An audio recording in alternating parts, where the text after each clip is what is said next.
আসসালামু আলাইকুম।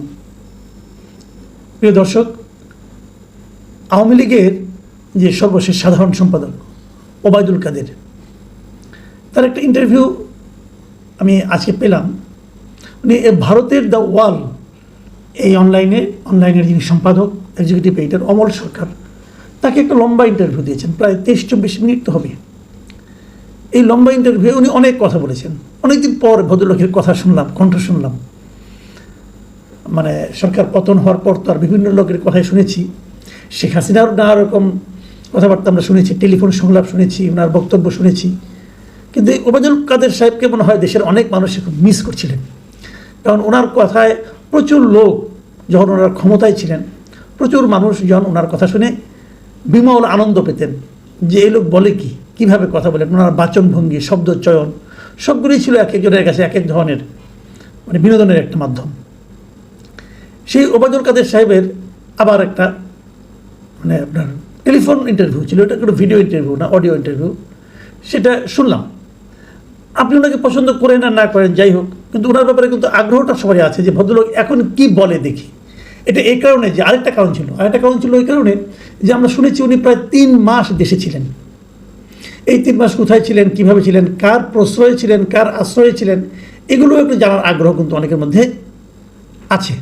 কিন্তু সে সমস্ত জানার আগ্রহ নিয়েও কিন্তু আমি শুরু করেছিলাম। এই কারণে আরও একটা কারণ ছিল যে ইউটিউবে যখন আমি এই ভিডিওটা পেলাম, তখন সেটা শিরোনাম ছিল যে উনি যে বাথরুমে 5 ঘন্টা লুকিয়েছিলেন, সেই বিষয়টা উনি শিরোনামে ওখানে দেওয়া হয়েছিল। তাই আমি ভাবলাম যেহেতু বাথরুমে 5 ঘন্টা লুকিয়েছিলেন, পরবর্তী 3 মাস কোথায় ছিলেন সেই প্রসঙ্গটা হয়তো আসতে পারে। বাট আনফর্চুনেটলি ওই প্রসঙ্গে উনি কিছুই বলেননি। যারা ওনাকে আশ্রয় দিয়েছেন, তাদের কাছে রেখেছেন, তাদের জন্য এটা অবশ্যই একটা সুখবর, কারণ তারা কোনো বিপদে পড়বেন না। ওই ব্যাপারে উনি কিছু বলেননি। এখন এই ইন্টারভিউর কিছু কিছু অংশ আমি আপনাদেরকে একটু নিয়ে আলোচনা করতে চাই আপনাদের সঙ্গে। এটা আলোচনা করে এই কারণ, আপনাদের বলবেন যে এই দলটা তো কার্যক্রমে নিষিদ্ধ, ওবায়দুল কাদেরের রাজনৈতিক ভবিষ্যৎ কিছু আছে কি না এটা নিয়ে অনেকের সন্দেহ আছে। আমি তো মনে করি ওনাদের আর কোনো চান্স নাই আসলে। মানে এই লেয়ারের যারা ছিলেন, ওনার মতো যারা ছিলেন, এদের আমি মনে করি না বাংলাদেশের রাজনীতিতে এদের আর কোনো সুযোগ আছে। ওনার যে মূল নেতৃত্ব আরও কোনো সুযোগ আছে কিনা আমি বলতে পারবো না, আমার মনে হয় না। শেখ পরিবারের কারো সুযোগ আছে কিনা আমি তাও মনে করি না, এবং আমি মনে করি থাকা উচিত না। কারণ লুটপাটের সঙ্গে শেখ পরিবার যেভাবে জড়িত ছিল, এটা ভয়ঙ্কর অবস্থা। এবং আরও ইন্টারেস্টিংলি আপনি দেখবেন আপনারা যে এত লোক গ্রেপ্তার হয়েছে, মানে এই কেন্দ্রীয় নেতৃবৃন্দের কিন্তু ম্যাক্সিমামই গ্রেপ্তার হয় নাই, এবং শেখ পরিবারের একজন লোকও গ্রেপ্তার হয় নাই। এটা অদ্ভুত একটা ব্যাপার। যাই হোক, অনেকে প্রথম ধারণা করেছিল এরা বোধ হয় সেনাবাহিনীর এখানে লুকিয়েছিল, সেনাবাহিনী যে 626 জনের কথা বলেছিল সেখানে হয়তো ছিল। কিন্তু পরে আমরা দেখলাম যে সেনাবাহিনী যে তালিকাটা দিল, সেই তালিকাতেও কিন্তু আমি এদের নামটাম খুব একটা দেখলাম না, ওবায়দুল কাদের নাম তো সেখানে নাই। যাই হোক, আমি এবার ইন্টারভিউটা নিয়ে আসি। ইন্টারভিউতে বেশিক্ষণ বলা যাবে না, আমি সংক্ষেপে যতটুকু পারি কয়েকটা ঘটনা সম্পর্কে আলোচনা করি। প্রথমেই উনি একটা গল্প বলেছেন, আমার কাছে গল্পটা খুবই হাস্যকর ঠেকেছে। গল্পটা হলো উনি বলেছেন যে উনি ওনার যে বাসভবন আছে তার পাশে একটা বাসায় লুকিয়েছিলেন, তারপরে সেখানে কয়েকজন ছেলেরা গিয়েছিলেন, উনি এবং ওনার স্ত্রী বাথরুমে লুকিয়েছিলেন। ছেলেরা তাকে দেখে প্রথম নাকি তারা আক্রমণাত্মক ছিল, তারপর ওনাকে দেখে নাকি তারা নাকি অন্যরকম হয়ে গেল, এবং তারা তাকে চেনার পর নাকি তারা তার প্রতি খুবই সহানুভূতিশীল হলো, এবং তার সঙ্গে সেলফিতে ছবি তুললো, এবং তাকে একটা গাড়িতে উঠিয়ে দিল। এইটুকু আমার কাছে মনে হয়েছে ভাই পুরো একটা বানানো গল্প। ওই দিন যে পরিবেশ ছিল, ওই দিন যে মানুষের মনে যে ক্রোধ ছিল, সেই ক্রোধ যদি শেখ হাসিনার প্রতি থাকে, শেখ হাসিনার চেয়ে দ্বিতীয় যার প্রতি ক্রোধ ছিল, এই লোকটা হলো এই লোকটা, এই ওবায়দুল কাদের। তো তাকে দেখে ছেলেরা সেলফি তুলেছে, মুগ্ধ হয়ে গেছে, এটা ইম্পসিবল। এমনকি আমি ছাত্রলীগের, আওয়ামী লীগের অনেক লোকজনের কথা জানি, যা নাকি তাদের অপছন্দের শীর্ষস্থানে ছিল ওবায়দুল কাদের। তো 1-2 জন তাকে ভালোবাসতে পারে, কোনো সমস্যা নাই, কিন্তু 7 জনের মধ্যে 7 জনই তাকে কিছু বলবে না। তাকে মাস্ক পরিয়ে, তারপরে ওদের মতো পোশাক পরিয়ে নিয়ে যে বাইরে করে নিয়ে যে একটা ইজি বাইকে তুলে দেওয়ার পর দূরে কোথাও নিয়ে যাবে, দূরে কোথায় নিয়ে গেলো তার বলে নাই, সেটা উনি আর বললেন না। কোথায় ছিলেন, কী সমাচার, ভাই এত সহজ না। ওই সময় বাস্তবতা, আমরা তো দেশে ছিলাম, আমরা জানি। এটা একটা পুরোটা একটা গল্প আমার কাছে মনে হয়েছে। এই গল্পটা খুব একটা মানুষ খেয়েছে বলে আমার কাছে মনে হয় না। আমি কমেন্টও যোগ্যকে দেখলাম, অনেকে কমেন্ট করেছেন, এটাকে তারা গল্প হিসেবেই অভিহিত করেছেন।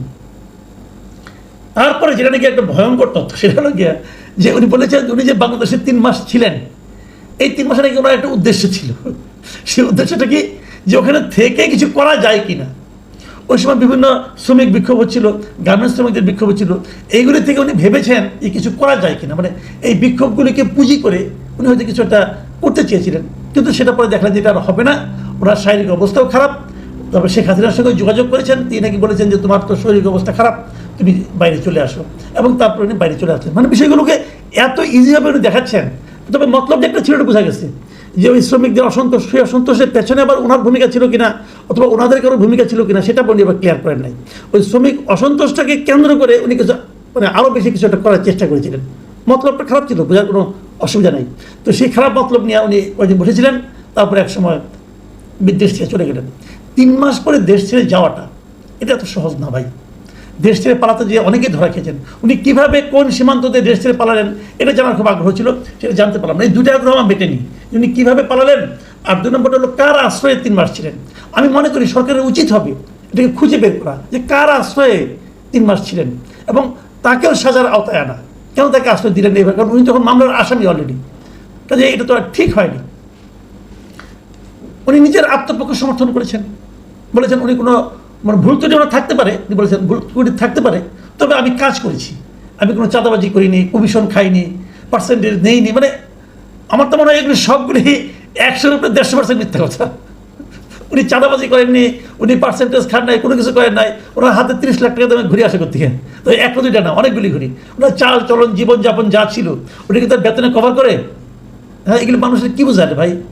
আপাদমস্তক করাপ্ট একটা লোক, আপাদমস্তক করাপ্ট লোক।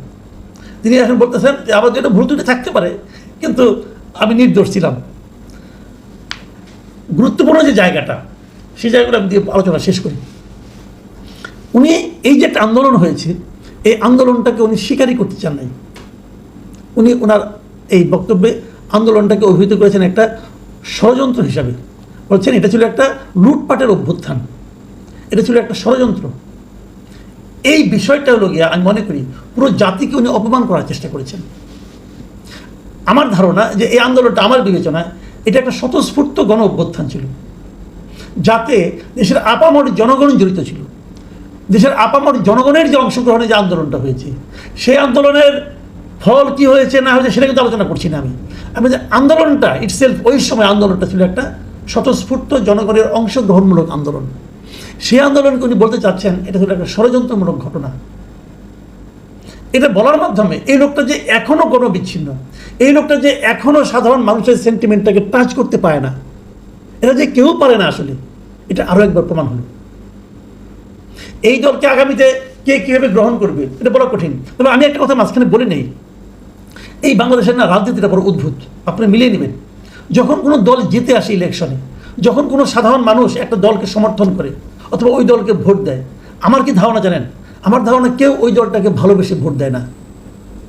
মানুষ কী করে, কি অপর একটা দলকে ঘৃণা করে, ওই ঘৃণার ফল হিসাবে এই দলটা ভোট পায়।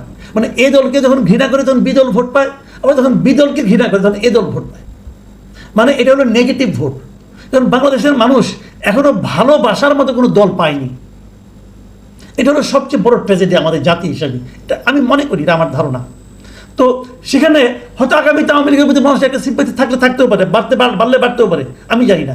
কিন্তু 5ই আগস্টের সময় যে ঘটনাটা, ওই ঘটনাটা যে আওয়ামী লীগের ভুল ছিল, এই কথাটা যতদিন পর্যন্ত আওয়ামী লীগ স্বীকার না করবে, ঘটনা আমরা ওই দিনের ঘটনা না, এর আগের ধারাবাহিক 3টা নির্বাচন যে আওয়ামী লীগ অন্যায় করেছে, এই জাতির সঙ্গে অন্যায় করেছে, মারাত্মক অন্যায় করেছে, জাতিকে নির্বাচন থেকে বঞ্চিত করেছে, এই ভুলগুলি যতদিন আওয়ামী লীগ স্বীকার না করবে, ততদিন পর্যন্ত আওয়ামী লীগের পক্ষে এই দেশে আবার এসে রাজনীতি করার চেষ্টা করাটা আমি মনে করি একটা অসম্ভব ব্যাপার হবে।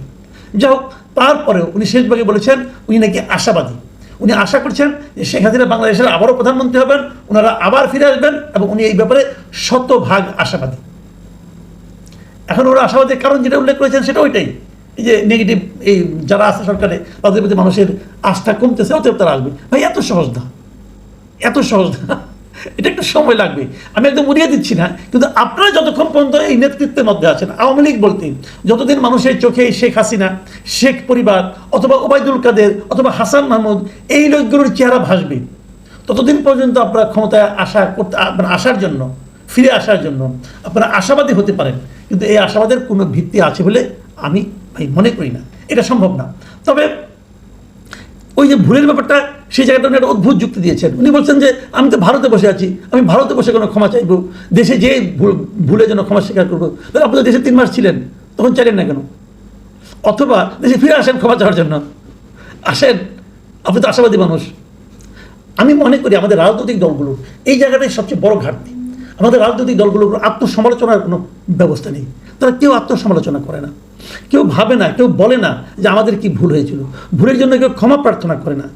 এই জায়গাটা যতদিন পর্যন্ত আমরা তৈরি করতে না পারবো ততদিন পর্যন্ত এই দেশের রাজনীতিতে খুব বড় কোনো ইতিবাচক পরিবর্তন হবে এটা আমার কাছে মনে হয় না।